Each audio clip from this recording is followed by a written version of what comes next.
aktif. Kalau jantung konduksinya lambat, maka terjadi blok jantung. Kalau otot ada kelemahan, maka terjadi paralisis pernafasan. Hasil akhirnya adalah ini bukan kegagalan pompa, tapi kehancuran gradien yang menjadi fondasi polarisasi. Solusinya apa? Ada kalsium glukonat 4 yang menstabilkan membran jantung. Ada insulin ditambah glukosa yang memindahkan kalium ke dalam sel. Ada kayeksalat yang mengeluarkan kalium via usus. Nah, dalam 1 jam, kalium itu turun ke 5 milimolar sehingga berujung EKG normal. Nilai tambah dan insight kita semakin luas teman-teman, bahwa ilmu kita semakin banyak, bahwa polaritas itu bukan angka, ia adalah kondisi eksistensial sel excitable. Lalu cara berpikir kita semakin kokoh, bahwa jika tanpa perbedaan maka tidak ada energi, jika tanpa energi maka tidak ada kehidupan. Keyakinan kita terus-menerus baru, bahwa keseimbangan itu bukan berarti sama, ia berarti perbedaan yang terjaga. Pesannya apa? Jadi jangan takut pada perbedaan, justru di sanalah energi tercipta. Dalam tubuh, dalam masyarakat, dalam pikiran, polarisasi adalah sumber daya. Intinya adalah ini menunjukkan bahwa repolarisasi adalah penstabil yang mempersiapkan sel untuk aktivitas berikutnya. Keempat, hiperpolarisasi, yaitu ketika sel menjadi lebih negatif. Jadi apa sih hiperpolarisasi itu dan bagaimana sih proses ini terjadi? Jadi hiperpolarisasi adalah proses ketika ion kalium terus meninggalkan sel atau ion klorida masuk ke dalam sel,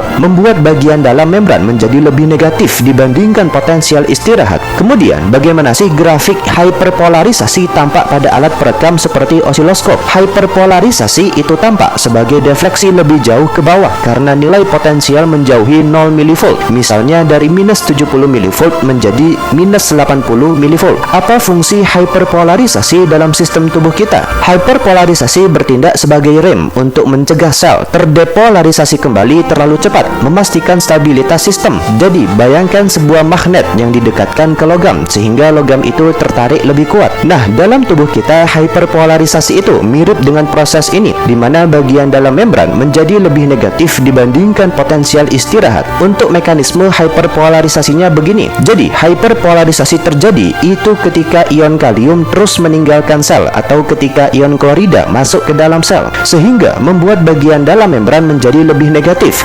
Misalnya, potensial membran berubah dari minus 70 mV menjadi minus 80 mV. Untuk grafik hiperpolarisasinya begini. Jadi, pada alat perekam, hiperpolarisasi itu tampak sebagai defleksi ke bawah karena nilai potensial menjauhi 0 mV. Lalu, fungsi hiperpolarisasi itu apa sih? Jadi, hiperpolarisasi itu seringkali terjadi setelah repolarisasi dan bertindak sebagai rem untuk mencegah sel terdepolarisasi kembali terlalu cepat. Kemudian